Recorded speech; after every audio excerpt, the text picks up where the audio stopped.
셀프 페인팅을 위해 페인트 구입하실 때 필요한 양이 어느 정도 될지 가늠이 되지 않으실 텐데요. 몇 번의 페인팅 경험이 있다고 하더라도 용량 산출이 쉽지 않은데요. 그 이유는 소요량에 영향을 주는 것들이 생각보다 다양하기 때문입니다. 그래서 오늘은 페인트 용량 계산과 소요량, 소모량에 영향을 주는 몇 가지를 알아보겠습니다. 1. 도료의 발림성. 사용하는 도료의 발림성에 따라서 필요한 페인트의 양이 달라집니다. 소비자들이 생각하는 것보다 페인트 제품별로 발림성의 차이는 꽤 큽니다. 기술자들이 수용성 페인트에 물을 희석해서 사용하는 이유도 발림성 개선을 고려한 부분도 있습니다.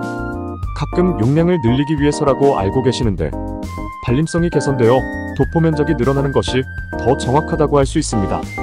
2. 칠할 표면. 수분을 당기거나 거친 표면일수록 페인트는 많이 소모됩니다. 표면이 거칠다는 것은 세밀하게 보면 칠할 면적이 늘어나는 것이라 볼 수 있을 것이고, 물이 잘 흡수되는 표면은 페인트의 수분 역시 끌어당겨 발림성을 떨어뜨리는 것과 다르지 않기 때문입니다. 반면 매끈하거나 내수성이 있는 표면의 경우에는 잘 펴발리기 때문에 비교적 적은 양의 페인트를 필요로 합니다. 3. 페인트의 은폐력. 페인트의 은폐력은 뒷면 컬러를 가리는 능력을 말하는데, 바탕 컬러가 무엇인지도 중요하지만 사용하려는 컬러의 은폐력이 중요합니다.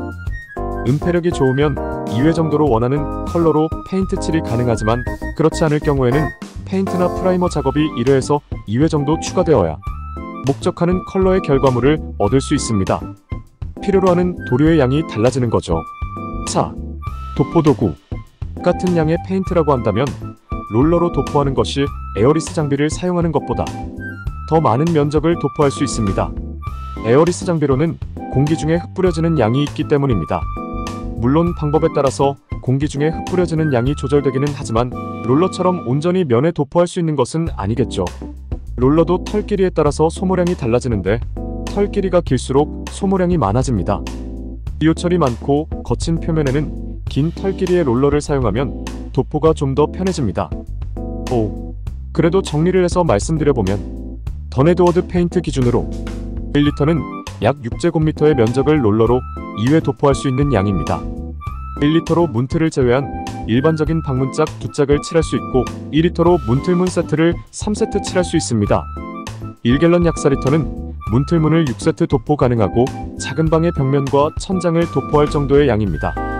물론 위에 언급한 사항들에 따라서 소모량은 달라질 수 있습니다. 그리고 초보 페인터분들이라면 1리터로 엄청 많은 면적을 칠하지 않고 거의 살짝 묻혀준다는 느낌으로 페인팅을 하시기도 하니까요. 키읔키읔키읔. 하지만 도료는 꼭 충분한 두께로 발라주셔야 합니다. 오늘은 페인트 용량, 필요량과 소요량에 영향을 주는 것에 대해 알아봤습니다. 가급적 넉넉하게 준비를 하시고 남은 페인트는 리터치나 보수용으로 보관하시는 것을 추천드립니다.